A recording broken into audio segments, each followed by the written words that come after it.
Well, hey, welcome to the photo report here with Abby Larson from Style Me Pretty, a small little website you might have heard about.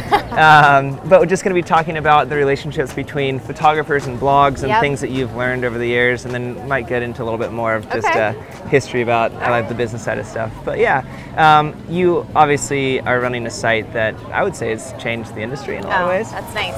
Thank you. It has. What are the things as in working with photographers, you get tons of submissions. What are the things that someone is doing really well, or something you would love to say, hey, this is something you could do better as photographers as a whole in working with blogs and submissions and publications? You know, blogs are different than print, so it's two different conversations, but 99% of our declines are because the photography isn't good enough. Right. So we're very careful about what goes up on our site. And, you know, unfortunately, I think photographers are left with the very heavy job of being a stylist as well, and really kind of approaching the wedding as an editor would.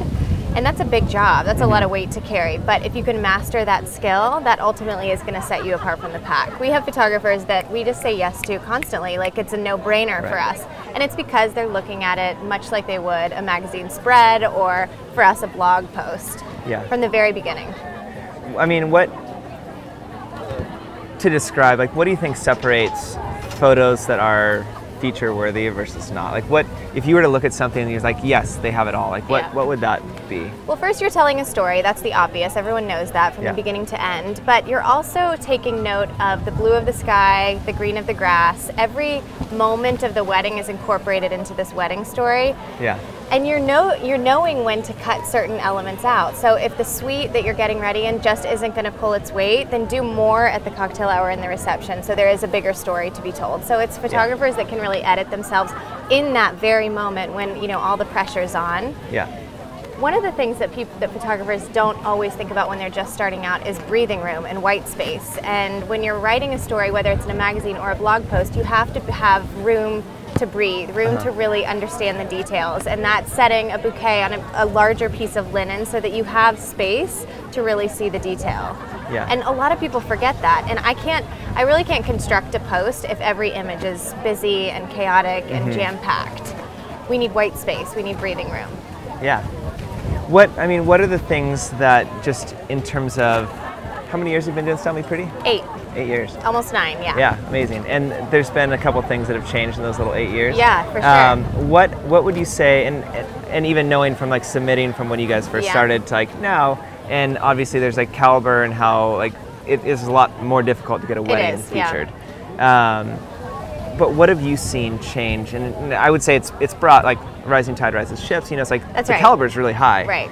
So what has really changed and in that whole time frame? Everything has changed. Yeah. I mean, we accept 3% of weddings now, and really that number is shrinking because the number of submissions, the pure volume is just more than you could ever imagine.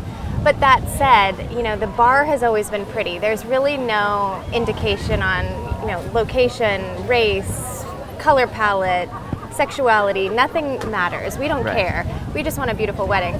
That said, now that there's so much inspiration out there and visual drive, people understand. So like you said, that bar is getting higher and higher and higher. So, you know, I can usually tell if a wedding's going to be, you know, if I'm going to click yes, accept, in maybe 15 to 20 seconds of looking at the wedding. So it's quite clear immediately. And I wish, maybe I'll send you some pictures to kind of support what I'm saying. But a good submission and a bad submission are two very different beasts. And you can tell almost immediately what really is going to separate that. And it's that photographer looking at it as an editor would. Yeah. How would you describe what a good submission looks like? A good submission is over 100 pictures that are 80% full color. You sprinkle some black and whites in there because we love that. That tells the story from beginning to end, that every detail is something that the bride is gonna want to pin, want to bookmark, want to take home to their mom and show them and, you know, steal right away. So it's the weddings that you can tell that thought and curation went into it from the moment that photographer met that couple.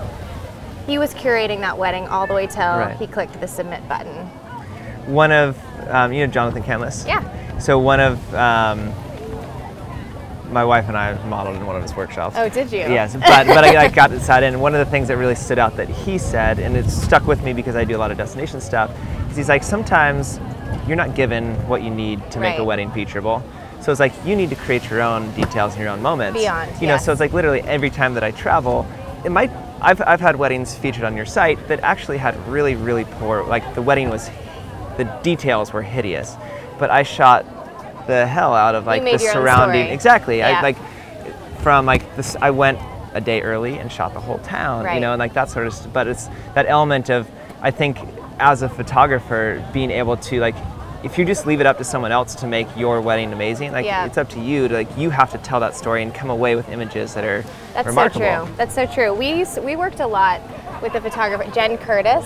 You know, I don't even know. I haven't talked to her in a long time, but she one of our most popular weddings, she openly said there just wasn't a lot of details, but she took pictures of the chicken on the property, the sign, like every little element was not organically a part of the wedding, but those moments that were pretty, the bride happened to have a great bouquet.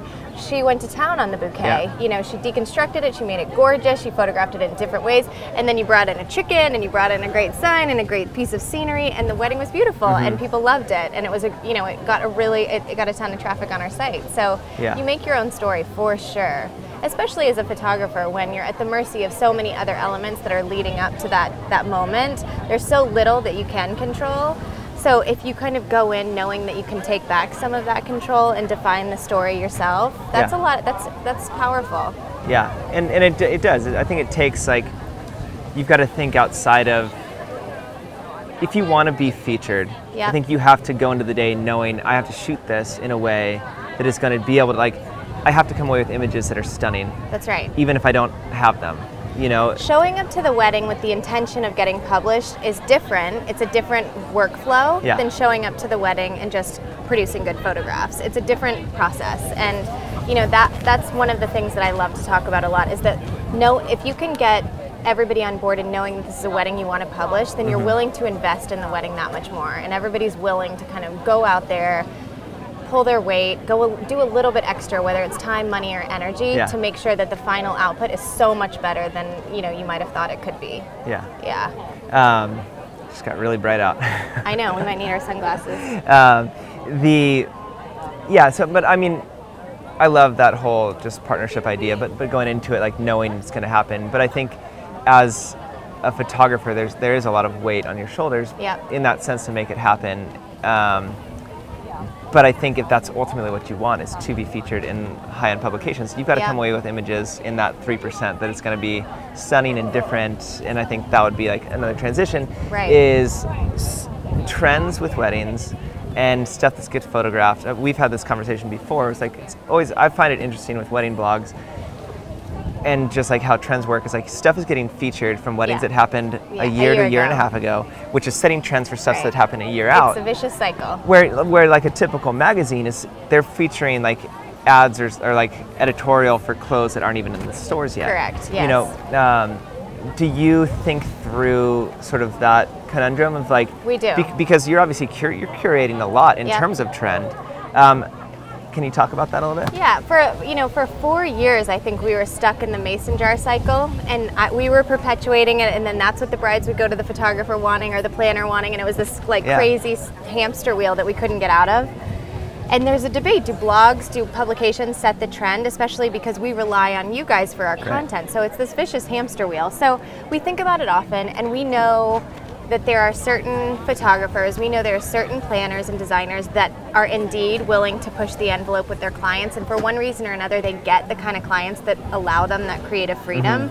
And we rely on those people to really help produce the content that's ultimately going to kind of push things into a different direction.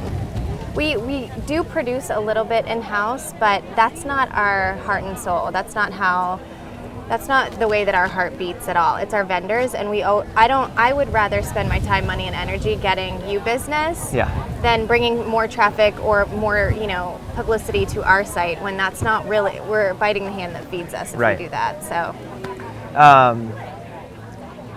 I guess within that, because what'll happen is, like, let's go with the mason jar thing there, and ranch weddings, you know? And farm tables. Because at a certain point, it's like, that's what people are seeing, that's what people want, so then that's what you're shooting, so then you're going to submit, and it's like, all I have now is like more ranch weddings, and like you as a blog would probably be like, we're sort of not taking those anymore. Yeah, you know, we still, you can still make a mason jar look beautiful these days. Yeah, you can. I was just talking about it with another photographer, that there are still ways to iterate on the old trends, but you know, styled shoots are really important for helping to kind of shift the tide a little bit and giving people creative freedom to try new things, and to if you send us a styled shoot, we don't really want a table in a field that's very ethereal and you can't do anything with it. We want actual real tangible things that we can push around Pinterest that we can really get people talking about. And that's a good way to kind of change the tide a little bit. But yeah, I mean, it's a cycle that we are constantly talking about in-house. Yeah. Have you had conversations with people, and this would be on an advice question, what ends up happening is people, let's say a younger photographer is looking at Style Me Pretty and looking up these weddings, and they like love these photographers, and so they're trying to mimic to a degree that look. What do you have to say maybe to someone, or the challenge, or how to be unique, or that sort of thing? The vast majority, you know, it's so funny that you even say that. There is an upper tier of photographers that is very blog centric, and that everybody online, yourself, knows about and aspires to and mimics all the time. We've been working, we look at 600 weddings every single week. We see a lot of photography. We can tell you if that's just a plain copy. That said, you know, there is some really awesome talent that's coming out of this new trend of like kind of mimicking other people's styles, and I think the ones that actually really make it are the ones that put their own spin on it, and the rest they don't really get a foothold. And you know, we speak at workshops a lot, and we meet some of those younger photographers that are just coming in, and you know right away when somebody's got their own thing going and they're really making a stamp, and even though it feels similar or inspired by, they've got their own thing going. And those are the ones whose names stick around. Can you describe what that looks like? Or like for someone who's maybe like, I want to have that, I don't know how to get that, like what is it that you see in someone? Because this is a separate fact, that when I'm at a workshop, I am not I'm not a photographer, so I'm not actually with my camera there trying to listen. So I'm really just observing people. And there are people that are hanging on every word that the mentor is saying. And then there are people that are asking the right kind of questions, that are really trying to learn the skill set and then how to do it on their own and how to kind of go in their own way. And I told you earlier that I think, you know, I did Jose Villa's workshop a little while ago. I met Eric McVeigh a few years ago, and I met him one year, and he was awesome, and his work was beautiful. And then 1 year later, I came back, and he had been featured on a million different blogs. We had put him up, you know, he was really out there making things happen. And I think it's because he soaked up all of that information. He was already out there doing good stuff as it is. So, you know, that foundation was set. He came, he learned, and then he just went his own way, you know, and he looked through his lens in a totally different light than Jose was looking at. So while it felt inspired by, there's Eric McVeigh's images are his, and that's really, I think, what set him apart. For sure, yeah, and I think that is a challenge. There's an element where at a certain point when you're learning, it is one thing to like try to shoot, this is the sort of image I want to shoot, but then at a certain point you do really have to take your own spin on it. And like I think too, like for getting stuff featured, because I mean, I've shot similar venues where it's like, this venue I know has been featured 100 times.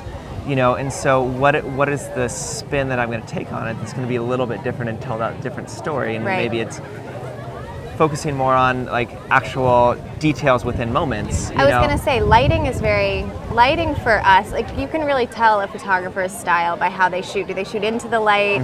What time of day are they shooting? Where are they comfortable? Where's their happy zone? And I don't know, I think that there are moments, like you're saying, within the life story of a wedding that you can find your own place to be. You know?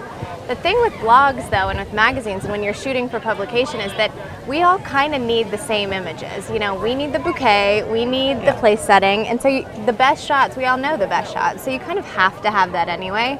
But it's all those supporting images, those really important, beautiful moments that are ultimately separating that place setting that everyone can shoot from, you know, the next one. I love that. So you've gone to a number of workshops. What do you feel like is a common question that you get, like a common like theme of like why was my wedding declined? You know, everybody thinks their wedding should be up on Style Me. This industry is so saturated. I mean, when I started out, there was 3 bloggers, and one of them was blogging for business and not doing it. It wasn't an inspiration blog, and now there are 2,000. You know, it's the same with your business. It's the same with everyone that's in this industry. You know, we're always dealing with the same questions, like how do you separate yourself from the pack? How do you get your wedding published? How do you get your name known? How do you kind of crawl out of the masses and really make it happen? And I don't know if there's an answer for that. I mean, it's luck, it's timing, it's really hard work, it's branding yourself, it's making yourself feel, look, and seem different. It's giving your body of work soul. You know, there are so many elements that play into it, and it's changed a lot in 8 years. Yeah, and I would say within that, it really, like, the bar has been raised. Like, the bar has been raised really high. Yeah, but now, you know, more than ever, we're at a great place. Like, there are so many avenues to which you can get published and get your name out there. You can take it into your own hands, whereas before you were really at the mercy of somebody else. And now, you know, I know photographers whose main source of income is from Instagram or what. Like, there are so many ways to go. Yeah. Learn from the best, but ultimately, it's what's working for you. Yeah. You know, and that's how we run our business. Totally. We always look at what everybody else is doing. I always think copying is really silly because you have no idea if what you're copying is actually working. Right. What if, like, we see people copy us and I'm like, why did they do that? We're about to shut that part down, you know? Like, that makes no sense to me. So why bother? Just figure out your own path. Yeah. It's going to be more successful for sure in the long run anyway. Yeah, well, cute. That's great. Thanks for sharing your input. I love it. If you don't know Style Me Pretty, you probably shouldn't be watching this, but check it out. Yeah, StyleMePretty.com, and thank you so much for sharing your no problem. wise words of wisdom. Awesome. All right.